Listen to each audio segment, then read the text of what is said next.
आप सभी साथियों का आज की इस प्रेस वार्ता में बहुत बहुत स्वागत। आज आम आदमी पार्टी ने ये प्रेस वार्ता केंद्रीय वित्त मंत्री ने जो आज interim budget vote on account Lok Sabha में पेश करा है उस पर अपना रिएक्शन देने के लिए बुलाई है।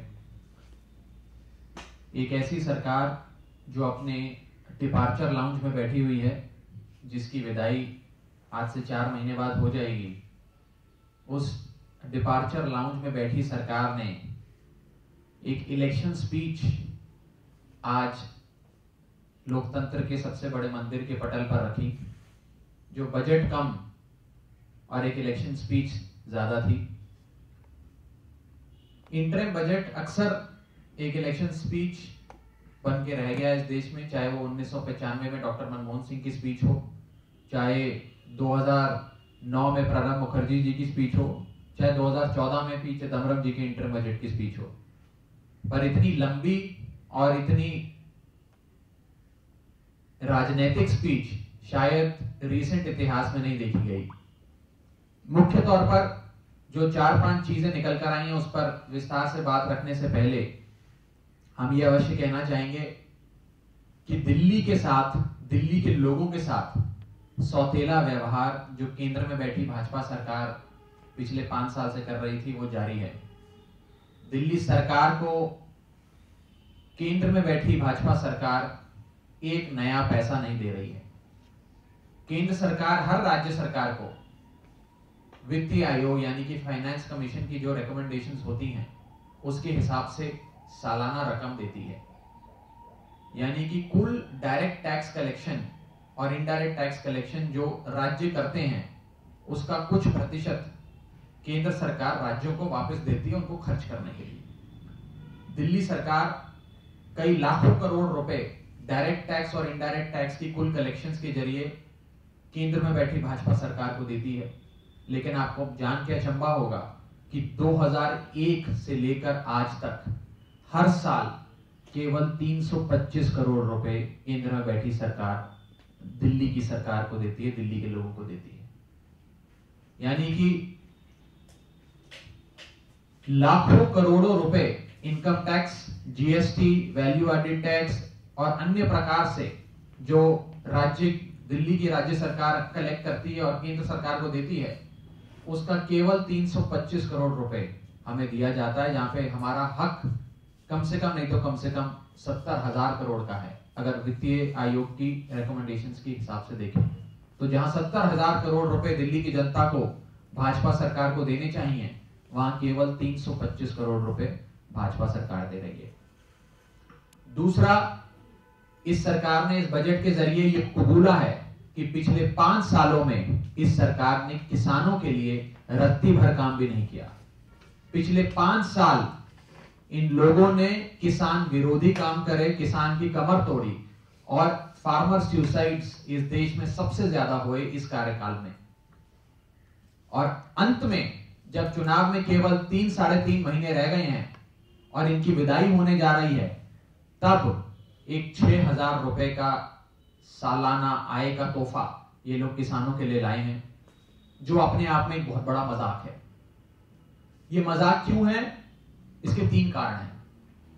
पहला कारण यह है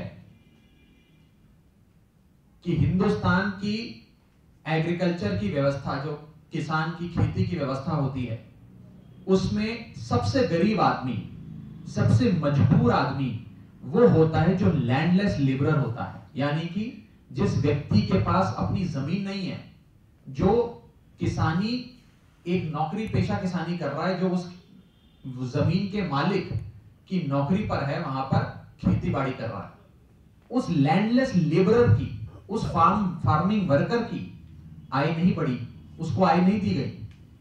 उल्टा जिन लोगों के पास जमीन है, 2 हेक्टेयर तक की जमीन, उनको 6,000 रुपए दिए जा रहे हैं। यानी कि जो पिरामिड में सबसे नीचे है, सबसे निचले तबके का वर्कर है आपका, जो खेती कर रहा है, जो गरीब है, जिसके पास अपनी जमीन भी नहीं है, उस व्यक्ति को आप 1 फुटी कौड़ी नहीं दे रहे और 2 हेक्टेयर वाली जमीन रखने वाले को आप 6,000 रुपए सालाना दे रहे। मैं ये नहीं कह रहा कि 2 हेक्टेयर वाला गरीब नहीं है, वो भी गरीब है, वो भी भाजपा सरकार की कुकर्मों का मारा है। पर सबसे गरीब वो व्यक्ति है जो लैंडलेस लेबरर है, जो फार्मिंग वर्कर है, जिसके पास जमीन नहीं है, आपने उसको इग्नोर कर दिया। दूसरा पॉइंट, आपने जो ये 6,000 रुपए सालाना आय की घोषणा करी 2 हेक्टेयर की जमीन के मालिकों के लिए, यदि आप इसको पर महीने के हिसाब से देखें तो पर महीने 500 रुपए की आय बनती है, और यदि उस किसान के परिवार में 5 लोग हैं तो ये 6,000 रुपए सालाना 3 रुपए प्रतिदिन प्रति व्यक्ति बनता है।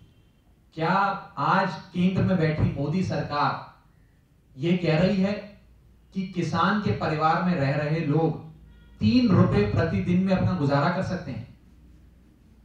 क्या जो अपने आप को चाय वाले कहते हैं, क्या वो ये बता सकते हैं कि 3 रुपए में क्या एक चाय का प्याला भी आता है? क्या 3 रुपए में एक चाय का कप भी खरीदा जा सकता है? क्या हमारा किसान एक कप चाय भी आपके दिए गए 3 रुपए में पी सकता है? ये आपने मजाक किया है देश के किसान के साथ, जब आप उसे रोजाना 3 रुपए देकर उसको गरीबी रेखा से उठाना चाह रहे हैं। क्या 3 रुपए में आप किसान को गरीबी रेखा से ऊपर उठाएंगे?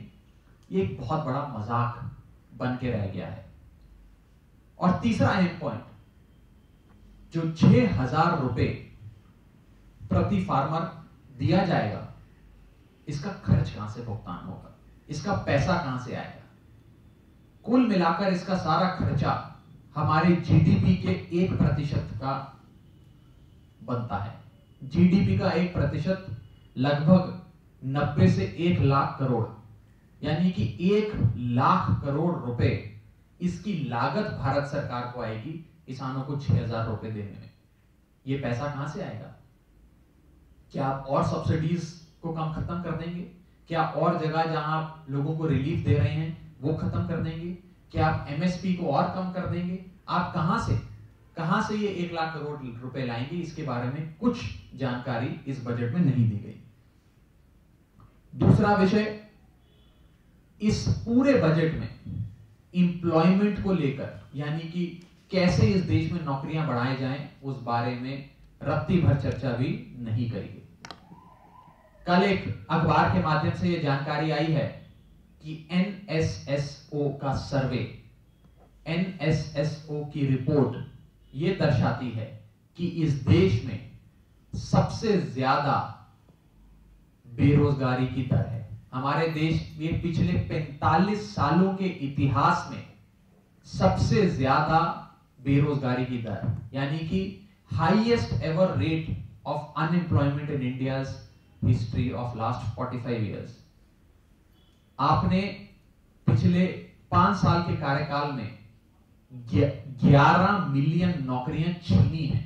11 मिलियन लोगों को नौकरियों से हटाया है। नौकरियां बनाना तो दूर, 11 मिलियन लोगों की नौकरियां आपने छीनी है मोदी जी। और एम्प्लॉयमेंट को लेकर, बेरोजगारी को लेकर आपने एक भी नई चीज नहीं बताई। मुझे नहीं लगता कि भारत के इतिहास में इससे बड़ा एंटी युवा, एंटी यूथ बजट कभी किसी भी सरकार ने पेश किया होगा। आज देश का युवा नौकरियां मांग रहा है, आपके पास नौकरियों देने के लिए एक जवाब तक नहीं है, एक आश्वासन तक नहीं है। आपके बजट में एक आश्वासन तक नजर नहीं आया। तीसरा अहम विषय जिस पर विस्तार से हमारे राज्यसभा सांसद आदरणीय एनडी गुप्ता जी भी बात रखेंगे अपनी, जो ये 5 लाख रुपए की रिबेट ये कह रहे हैं हम मिडिल क्लास के लिए लाए हैं, सैलरीड क्लास के लिए लाए हैं।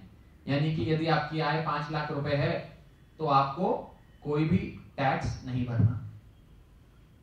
सबसे पहले तो 5 लाख की आय वाली नौकरियां ही नहीं है, तो 5 लाख रुपए सालाना कमाएगा कैसे आदमी? आपने 5 लाख की आय वाली नौकरियां ही नहीं पैदा करी इस देश में, और जिन बेचारों के पास नौकरियां थी उनकी नौकरियां आप लोगों ने छीन ली। नोटबंदी ने छीन ली, जीएसटी ने छीन ली, और आपकी तमाम इकोनॉमिक पॉलिसीज ने छीन ली। और जो बची कुछ कसर रह गई थी, जो 5 लाख वाली, वो भी आपने मिडिल क्लास के साथ फ्रॉड किया है।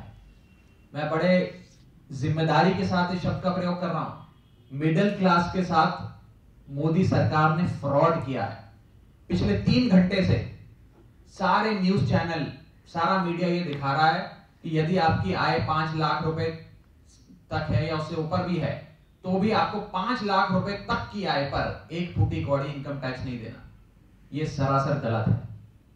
यदि आपकी आय 5,01,000 है, यानी कि 5 लाख से केवल 1 रुपया अधिक है, तो आपको पूरे 5,01,000 पर इनकम टैक्स भरना पड़ेगा, कोई छूट नहीं है। यानी कि यदि आप 6 लाख रुपए कमा रहे हैं, उदाहरण के तौर पर, मैं डिटेल में बताऊंगा आपको इसका। यदि आप 6 लाख रुपए कमा रहे हैं तो आपको पूरे के पूरे 6 लाख पर इनकम टैक्स का भुगतान करना पड़ेगा, किसी प्रकार की कोई छूट नहीं है। तो मिडिल क्लासेस के साथ एक बहुत बड़ा धोखा इस सरकार ने किया है। और अंत में जो फिस्कल डेफिसिट के लक्ष्य इस सरकार ने तय करे थे कि फिस्कल डेफिसिट हम इतने से इतना % ऑफ जीडीपी ले आएंगे, 3% ले आएंगे, 3.2% ले आएंगे, आज उसको भी रिवाइज करने की नौबत आ गई है, क्योंकि आपकी सरकार ने फिस्कल डेफिसिट के लक्ष्य को भी नहीं मीट कर पाए हैं। आप लोग उसमें भी विफल रहे हैं, बुरे तरीके से आप लोग उसमें भी विफल रहे हैं। कुल मिलाकर ये एक ऐसा बजट है जो एक इलेक्शन स्पीच है, और एक ऐसी सरकार की इलेक्शन स्पीच जो अपने कार्यकाल के डिपार्चर लाउंज में बैठी है, जिसकी विदाई बहुत जल्दी होने जा रही है। और किसानों को जिस प्रकार से इस पूरी सरकार ने पिछले 5 साल में लताड़ा है, उसकी एक एडमिशन ऑफ गिल्ट इस पूरे बजट में नजर आती है। ये एक एडमिशन ऑफ गिल्ट है कि 5 साल में हमने किसान के लिए कुछ नहीं किया, और इसलिए अब ये प्रधानमंत्री किसान सम्मान योजना नहीं लाए हैं, ये प्रधानमंत्री री इलेक्शन योजना लाए हैं। ये सोच रहे हैं कि हम किसानों को बेवकूफ बना देंगे ये 6,000 रुपए का जुमला देकर। आज लोग ये पूछ रहे हैं कि मोदी जी 15 लाख रुपए कहां गए? पिछले 5 साल से आप हमें वादा कर रहे हैं कि 15 लाख हर व्यक्ति के बैंक अकाउंट में आएगा, वो तो आया नहीं। और 6,000 रुपए का जो झूठ है वो आज आपका पर्दाफाश हो गया, देश की जनता ने पर्दाफाश कर दिया। तो कुल मिलाकर एक बेहद डिसअपॉइंटिंग बजट जो एक इलेक्शन स्पीच बनकर रह गया। मैं रिक्वेस्ट करूंगा हमारे राज्यसभा सांसद आदरणीय एनडी गुप्ता जी से कि विस्तार से बजट के ऊपर अपनी प्रतिक्रिया दें। मैं सभी साथियों का तहे दिल से अभिनंदन करता हूं। अभी आपने बड़े विस्तार से हमारे राघव चड्ढा जी से आज का जो बजट पेश हुआ पार्लियामेंट में, जिसको कि हम कहेंगे इलेक्शन बजट पेश हुआ, और इसमें और कुछ नहीं था स्पीच में। अगर आप ध्यान से देखें, कल आपने आदरणीय राष्ट्रपति जी को भी सुना होगा, करीब 90% जो उन्होंने बोला वहाँ पे अपने अभिभाषण में, 90% वही रिपीट हुआ है। उसमें थोड़ा बहुत इनकम टैक्स का चेंज है, और उसमें बहुत बड़ा धोखा है, मैं आपको समझाता हूँ। अभी वही राष्ट्रपति का हुआ, और आज बहुत ही अपने आप ही खुद वाई लूटी। एक जो 5 लाख की छूट दी, आपने देखा होगा, आप हाउस में नहीं होगे, मैं हाउस में था, और आपने टीवी में देखा होगा, कम से कम 10 मिनट तक मोदी मोदी जब 5 लाख का डिक्लेयर हुआ, मोदी मोदी मोदी, और मोदी जी भी ऐसे जोर से, औरों से भी जोर से बजा रहे थे। मैं देख रहा स्कूल के बच्चे हैं क्या कर रहे हैं ये, कि 5 लाख 5 लाख 5 लाख। और जब देखा खोदा पहाड़ निकला चूहा, खोदा पहाड़ निकला चूहा मैं आपके सामने है। इसमें इन्होंने क्या किया है, पहले जो प्रावधान था, एक सेक्शन 87A है, हमारी थ्रेश होल्ड लिमिट 2.5 लाख है, आज भी इन्होंने 2.5 लाख ही रखी है, उसमें एक भी पैसा नहीं बढ़ाया। जो बेसिक थ्रेश होल्ड लिमिट है, जिस पर टैक्स ही लगेगा, वही है। पीछे इन्होंने पिछले साल क्या किया था, 2.5 लाख को 3.5 लाख किया था। 3.5 लाख सब किया था कि उसमें जो 2,500 रुपये की छूट टैक्स बनता था, वो छूट दे देंगे 2,500 रुपये की, जब तक कि 3.5 लाख से ऊपर इनकम ना जाए। अगर 3.5 लाख से ऊपर इनकम चली गई तो आपको वो भी छूट नहीं मिलेगी। तो you will go back to basic threshold limit of 2.5 lakh. अब इन्होंने उसी क्लॉज में क्या किया है, 87A में ही अब इन्होंने ये डाल दिया है। पहले क्या था, फॉर दी वर्ड 350,000, अब इन्होंने ये कर दिया कि पहले क्या था 350, 3.5 लाख की छूट थी, अब इन्होंने सो कर दिया 550,000। बाद में इन्होंने क्या किया है कि इस पे 12,500 टैक्स बनता है, तो 12,500 की छूट आपको मिल जाएगी। तो 5 लाख रुपए तक की आपकी इनकम है। 2.5 लाख और आपका 5 लाख के बीच में जो टैक्स आता है 12,500, उसकी छूट मिल जाएगी, बशर्ते कि आपकी इनकम 5 लाख से ऊपर ना जाए। 5 लाख से ऊपर जाते ही आप वापिस 2.5 लाख पे आ जाओगे, कोई छूट नहीं। और बड़ी शर्म की बात है, पूरे देश मतलब आज मतलब कितना बड़ा धोखा, 130 करोड़ आदमी को धोखा दिया प्रधानमंत्री ने हाउस में बैठ के, और कम से कम 10 मिनट मोदी 5 लाख पे। और ये जो है इस तरह का मतलब ये कुछ चीज़ छुपी थोड़ा रह सकती है, लॉ की पॉइंट है। आप ताजु में जब राघव जी आपसे डिस्कस कर बता रहे थे कि 5 लाख की छूट नहीं है, ये 2.5 लाख की छूट है, ये इसमें प्रावधान है। सिर्फ इन्होंने ये किया कि अगर 5 लाख पहले 3.5 लाख तक इनकम थी तो 12,500 की छूट थी, उसमें जो है 2,500 की छूट थी। अब इन्होंने ये कर दिया 5 लाख तक चली जाएगी तो उस पर टैक्स आपका 12,500 बनता है तो उसकी छूट हो जाएगी। लेकिन जैसे ही 5 लाख से ऊपर जाओगे ये वापस हो जाएगी। इसका कारण बताता क्यों किया इन्होंने, ये बड़ा धोखा देते हैं। बार बार मेरा ख्याल पिछले 6 महीने से ये कह रहे हैं कि 6 करोड़ इनकम टैक्स की रिटर्न, 6 करोड़ इनकम टैक्स की रिटर्न। अब इन्होंने इसलिए नहीं दी, इनकी अगर ये 5 लाख की छूट दे देते तो इनकी इनकम टैक्स रिटर्न हाफ रह जाती। अगले साल ये कैसे कहते कि हमारी 3 करोड़ की कैसे आ गई, एक्सप्लेन नहीं कर पाते। इन्होंने अपनी रिटर्न वहीं रख ली 6 करोड़ की, क्योंकि 5 लाख से तो ऊपर जाएगी इनकम सबकी, तो वापस वही। अब ये कभी नहीं बताते 6 करोड़ की रिटर्न में कि टीडीएस की रिटर्न ने कितनी जब रिफंड क्लेम करें। सब टैक्स की रिटर्न ही नहीं है, 75% रिटर्न वो होती है जो टीडीएस कट जाता है और वो रिटर्न में जाती है, इनकम टैक्स रिटर्न में वो जाती है। फिर ये कहते हैं टैक्स इतना बढ़ गया। अगर आप जो है डेली रेड करोगे, डेली लोगों को डराओगे, जा जाके आप क्या करते हैं, एक दिन के इनकम टैक्स की रेड करी, 5 दिन वहाँ बैठे रहते हैं अफसर, उससे 100 करोड़ रुपये डिक्लेयर करवा लेते हैं, ये अपने इनकम जोड़ देते हैं। वो आदमी फिर रिट्रैक्ट कर जाता है, उसको नहीं पता था रिट्रैक्ट कर गया, ये अलग मुद्दा है। लेकिन बजट में 5 लाख की कोई छूट नहीं है, ये बिल्कुल हर एक के मतलब जो है it should be very clear to each and everyone. अब आइए, आप इन्होंने कहा 2.5%, 2.2% की इन्फ्लेशन रेट कम हो गया। वो कैसे कम हो गया इन्फ्लेशन रेट? क्या ये नहीं बताते 8 करोड़ आदमियों को हमने अनएम्प्लॉयड कर दिया, 8 करोड़ युवक को। अगर 8 करोड़ आदमी, क्योंकि कल रिपोर्ट आई है अभी राघव जी ने कहा है एनएसएसओ की, जिसमें 6.1% का है, उसमें 8 करोड़ से ज़्यादा बनते हैं फिगर। अगर आप लें तो 130 करोड़ की। अगर आज मैं मेरे पे इनकम का साधन नहीं है तो मेरी परचेजिंग पावर डाउन आ जाएगी। क्या होता है, law of demand and supply, economics का एक लॉ है, डिमांड अगर डिमांड ज़्यादा है, सप्लाई ज़्यादा, डिमांड कम है तो ऑटोमेटिक प्राइसेस डाउन आ जाएगी। आज 8 करोड़ यूथ के पास कोई इनकम का साधन नहीं है और वो क्या कर रहा है, उसको नहीं है तो वो परचेज नहीं कर पा रहा है।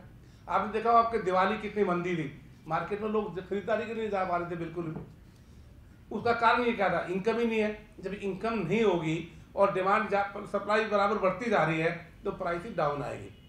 ये इन्होंने धोखा दिया है, यूथ को अनएम्प्लॉयड करके इन्होंने धोखा दिया है और कहते हैं हमने प्राइसेस कंट्रोल कर दी, कहते हैं हमने इन्फ्लेशन 2.2 भी लिया है। ये तो एक इन्होंने इतनी मेहनत करके ये श्योर किया कि 8 करोड़ आदमियों को नौकरी ना मिले, ताकि हमारे जो है फिगर 2.2 रह जाए इन्फ्लेशन और प्राइसेस हम कहें कि कल हो।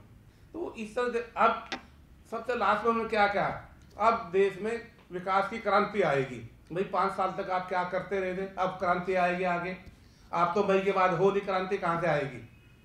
मई 2019 के बाद तो आप है ही नहीं, तो आप अब कह रहे हो, फिर जुमला छोड़ दिया, अब क्रांति आएगी, विकास की क्रांति आएगी। उन्होंने हाथ ऊपर के कई बार कहा विकास की क्रांति आएगी, और प्रधानमंत्री हर बार ऐसे जोर जोर से हमारे सामने देखा होगा, तो हमने आज तक ऐसा नहीं कभी देखा। अब आप एनपीए पे आ जाइए। आज एनपीएल जो है स्ट्रेस एसेट जो बैंकों के हो गए हैं, कोई 10 करोड़ के हैं, 10 लाख करोड़ के हैं, और कैपिटल रिजर्व इससे कम है। सब बैलेंस शीटें नेगेटिव आ चुकी बैंकों की। ये कहते हैं कि बैंक हमने रिस्ट्रक्चर कर दिए। एक आज और उन्होंने बहुत बड़ा अच्छी बात कही, ये मिली भगत लग रही है मुझे यूपीए की और एनडीए की, इनकी भारतीय जनता पार्टी की। कहते हैं इस 10 लाख करोड़ एनपीए में से 5 लाख करोड़ ऐसे स्ट्रेस एसेट्स हैं जो कि यूपीए गवर्नमेंट ने कारपेट के नीचे दबा रखे थे, वो हमने निकाले। अगर आपने निकाले तो मैनेजमेंट के अगेंस्ट आपने क्या एक्शन लिया? जो मैनेजमेंट उस टाइम था, जिन्होंने ये मतलब जो गुनाह किया, जिन्होंने क्राइम किया, उसके अगेंस्ट आपने क्या एक्शन लिया? और 5 लाख करोड़ तो आप अपना ही मान रहे हैं, आपके टाइम में ही बढ़े। अब ये कहते हैं जी हमने बैंकों को ठीक कर दिया, डिपॉजिट की बात करते हैं। ये कैसे हुए एनपीए? अगर आप लोगों को देश से भगाओगे रुपया ले लेके, चाहे नीरव मोदी है, चौकसी है या विजय माल्या है, अगर आप एनपीए होंगे, लाखों करोड़ रुपए लेकर लोग भाग रहे हैं। ये जो है एक चीज़ और बता दूं, हायरिंग फायरिंग की बात कही उन्होंने। युवक जो है इस टाइम जो नौकरी से 1,10,00,000 करोड़ निकल के, ये देख फिगर्स आ रही है, पता नहीं कितने लोग जो है बेघर हो गए हैं। तो ये सब चीज़ें हैं। तो आज मजाक के रूप में एक इलेक्शन के उसमें दिया है, लेकिन लोग सब समझते हैं जनता इनको 4 महीने में बाहर का रास्ता दिखाएगी।